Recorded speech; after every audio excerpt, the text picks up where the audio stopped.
What is going on, guys? David Productions 119 here. It has been brought to my attention that a lot of people are asking questions about the cluster and the cluster swap. So in this video, I'm going to be going through all the features that I've unlocked personally and how I've done it. So without further ado, let's flip the camera and let's get into this video.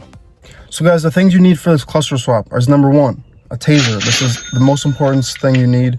They're around $250. Luckily, when I bought this car, it came with one. You also need the bezel. You guys need the cluster, which is 2015 to 17. Do not get an 18 to 23, whatever you're on, just because they have a lot of problems. A lot of people have been complaining about a lot of issues. So make sure to get a 15 to 17 cluster. So the bezel and cluster usually run about like 200 to 300. If you're lucky like me, you'll be able to get a deal. Like I got the bezel and cluster together for $350, and I sold the one bezel. I had the other one I didn't like as much. I think I sold it for like $100 maybe, and I bought this one for $50. So it depends really. Clusters around $100 usually. So let's show you guys where my Tazer is. It's in my trunk. It's in the double bypass. Alrighty guys, so here's my Tazer. You guys are probably wondering why I have it in my trunk. The reason is because I seen a video that Z Automotive basically has a double bypass, so a lot of the new vehicles you need this to be wired into the trunk. It's like into the canvas system. I have a video actually on my channel on installing this, so I'm going to be linking that in the top right. But this was about $50 for the double bypass. Oh, these cars are passing. $50 for this, and then obviously the Tazers are like $250, so that's like $300 right here. It's definitely worth it though if you guys want to free up your OBD 2 port inside of your car. I have mine freed up so I can like plug in my scanner, not really have to worry about unplugging the Tazer and worrying about the cluster. So if you guys have a cluster swap, I highly recommend this. Just leave it in the trunk, don't worry about what's going on with it, and then just do whatever else you need to do. So let's go back into the car and explain the next things you need. So I'm gonna try this again. Let's turn on the car and show what pops up. There we go, traction control sport. So that's what comes up. That's what comes up when you turn the cluster. So the loud beeping sound, don't worry, your cluster will be not making that sound. Only reason mine does that is because my adaptive cruise control needs to be fixed. I need to do that soon. But anyways, guys, let's get back to the video. I just need to recalibrate my cruise control, so don't worry, your cluster will not be making that noise. So I'm gonna just go at it like this, guys. I also don't know why it says that. That's just because the car is in the run position. So alrighty guys, so I'm gonna go through all the features first and answer some questions at the same time. So a lot of people were wondering, does the range work? Yes, the range works. After a couple of cycles like of filling up your gas tank, like when you're just normally filling it up, it'll automatically update. The gas gauge also works as well, same thing. Mine worked right away. Some people have been having issues with this, and this was taking a little bit of time to work, and those both work for me as well. In terms of the hot and cold, I have the settings so it shows the number. As you guys can see, let me zoom in for you guys real quick. 170 and 260, and it's cool because that's the temperatures on here. So that's really cool. So yeah, as I say, this relates to that. Next thing is, a lot of people are wondering how to get the PRND to show up. And also, you guys know that when you press the sport button on here, nothing pops up. Because obviously, there's no sport indicator, because it would put the S right here for sport, and then it would have like a symbol here. But the coolest thing is when you press the traction off button right here, it says that, which basically just puts the car into all-wheel drive. So obviously I don't need that right now, but there's no sport mode button that pops up. Next question a lot of people ask is, what is the OK button? The OK button is this arrow key right here, and then the plus button right here. Press that, both of them at the same time, to go through the menus when you select OK. Also, as I explained before, you need the Tazer for this. My Tazer is in the trunk in the double bypass. But once you plug the Tazer into the car, and then once you plug the cluster in, all you need to do is press the cancel button and the traction kill button to enable the cluster to start accepting when you press these buttons, the arrows, and then you just need to scroll through the audio section and then to the Tazer option that says cluster swap. And that's basically it. After that, you reboot the whole car through the Tazer and everything starts working. So as I said before, everything works. Like for me personally, I'm gonna go through the menus in a second and show you guys what doesn't work for me, but everything more or less works. So let's cut to the next scene. Alrighty guys, so I'm gonna start scrolling through the menus right here.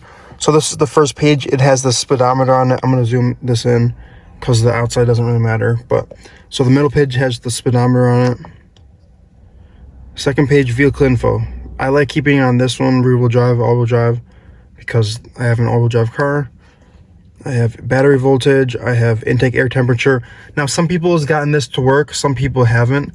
Mine does not work. Obviously the car's off, but over here it still shows intake temperature right there.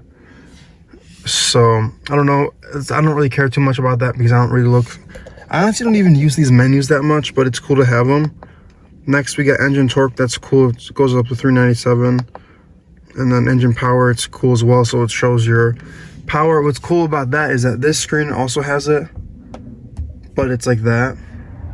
So like either way, they're the same numbers. So if you guys have the SRT performance mode active, then you'll see that. Tire pressure obviously, and then coolant temperature, and then trans temperature, oil temperature, oil pressure. It's at 1 because the car's in the 1 position. Oil life. So some people have also had this pop up on their screen, and some people's works, mine does not. I don't really care because I do my own oil changes and I just use the trip info to do that. And back to that. Next page, we got performance, 0 to 60, 0 to 100, 1/8 mile, 1/4 mile, braking distance, braking distance is from 60. Also, so this car has 4 arrows, 1, 2, 3, and then this is the left arrows, like the new cars do. Next, we got the current G-force, peak G-force, lap time. I never use this at all. I don't lap this car, and then lap history. Top speed 105, that was me. And let's put this back to here.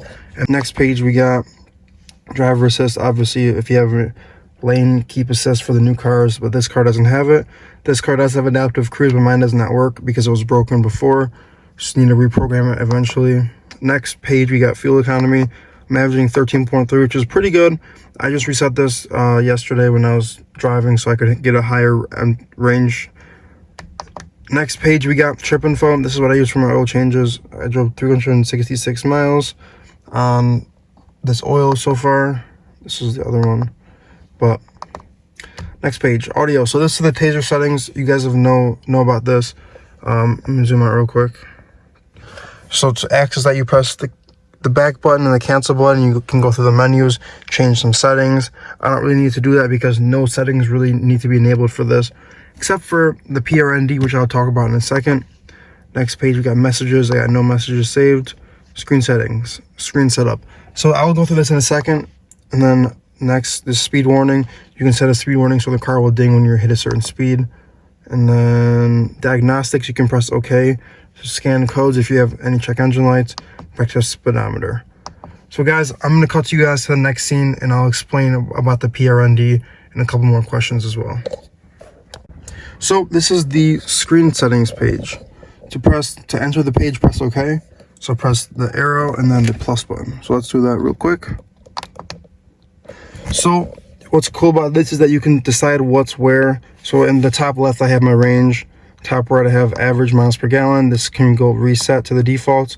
Current gear, which is cool. Let me enter this. On, off. For me personally, the PRND still shows up because I have the 8-speed enabled in the Tazer menus. Some people have had issues with that, but I have both 5 and 8-speed enabled.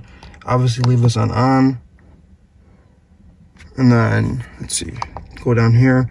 Odometer, obviously, so you can take that off if you don't want to show your odometer for some reason. I don't know why you'd want to do that. Got the gear display, which I'll explain in a second, and then the center, which I think I have my speed. Yeah, I do. So let's go to the gear display. A lot of people were asking me, because their car just says the P. They were asking me how to get the PRND to show up. So I told them screen setup inside of the cluster settings is not a Tazer setting. All you gotta do is scroll down and press full. So the only problem with this is that these cars don't show what gear you're in if you're shifting with the slapstick shifter. So unfortunately, it'll just highlight all the gears at the same time and just kind of do that. But a lot of people don't really care about that because they have, let me go back. A lot of people don't care about that because they have this screen, which shows the current gear. For me personally, it does not show the gear. I don't know what's going on. I don't really care too much about that. It's kind of annoying, but I kind of just deal with it. There's one question I forgot to answer. Jumping in this video real quick. The park sense message I had on my screen when I put the car in reverse, it went away. What happened was I turned the car off and unplugged the battery for like 20 minutes to an hour. I was doing my blend doors, so it kind of just was like 2-3 hours. So if that message comes up on your screen when you put the car in reverse and you have the sensors, just unplug the battery for a while, let it just sit, and you should be fine. That's what happened with me. It reset itself after a couple times. I unplugged the battery myself and then I went again. So unplug the battery like 2 or 3 times, let it sit for a while, and hopefully your message will go away. Same with the cruise control message, the adaptive cruise control in the top right corner of the screen. If that's there on your screen as well, just unplug the battery. Anyways, let's get back to the video. So you guys also need an Android app called AWD to do the odometer correction, to correct your miles if you don't want to buy a cluster that's around yours and if you don't want your miles to be off. It's a $50 app on Android. It's a lot easier to use than on a computer. You can also get it for your Windows software, but I just got it on my Android phone. So if you have an Android, cool. If not, get a cheap Android phone like I did and download the app. Only $50 is well worth it. You also need an OBD2 port, Bluetooth adapter. I originally used the VeekPeak one. I'll put a link up here to that one. It's like $13. But then I kind of figured out that it didn't have some features, so I just got the OBD MX Plus.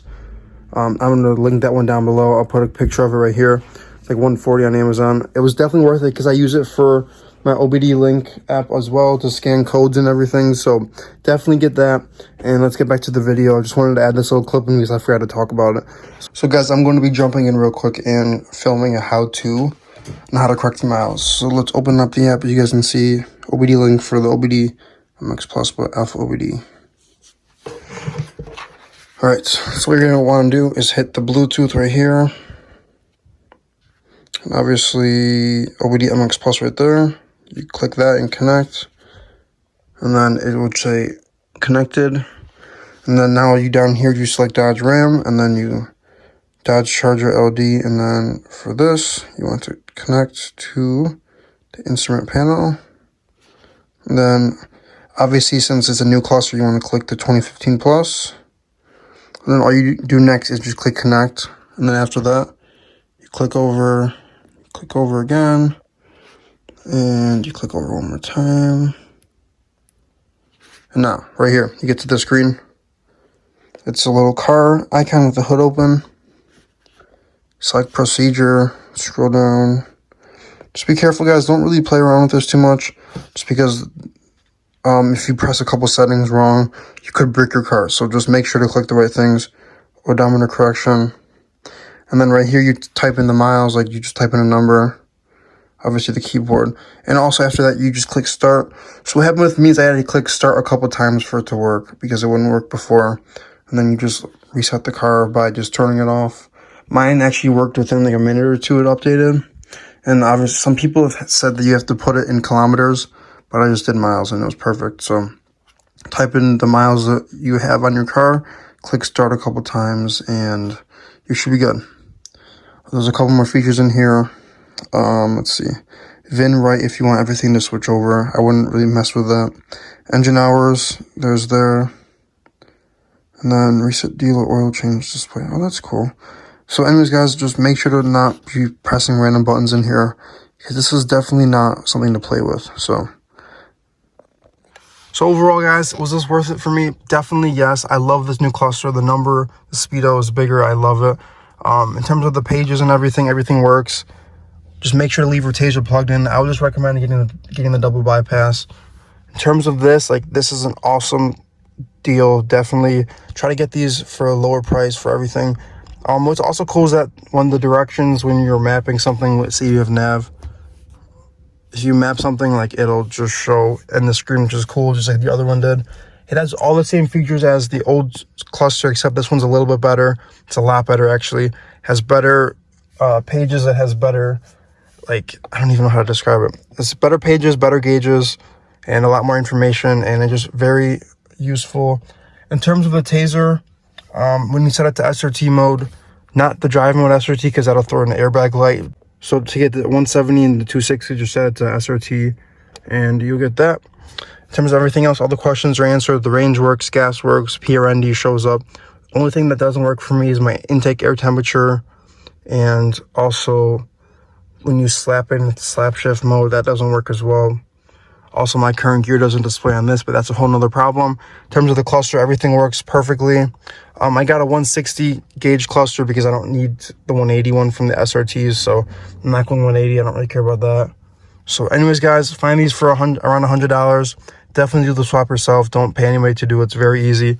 Just pry around the screen. I need to figure out how to get this back there. Do the swap yourself. It's very fun.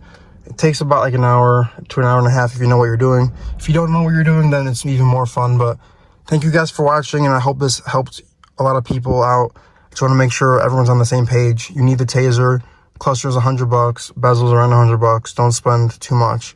And yeah, I'll see you guys in the next scene. That's the end of the video, guys. Again, I'm sorry for not showing how to mount the radio to the bezel. If I find pictures of how other people have done it, like me, I'll post them on the screen right now. As I said before, I used tape on the sides to hold the screen in place so I can drill holes around the bezel. Use zip ties. Very simple to do. If anybody can do it, if I can do it, anybody can do it. So anyways, guys, if you have any questions, let me know down below, and I'll see you guys in the next video. Hopefully this helped. Thank you, guys. Bye-bye.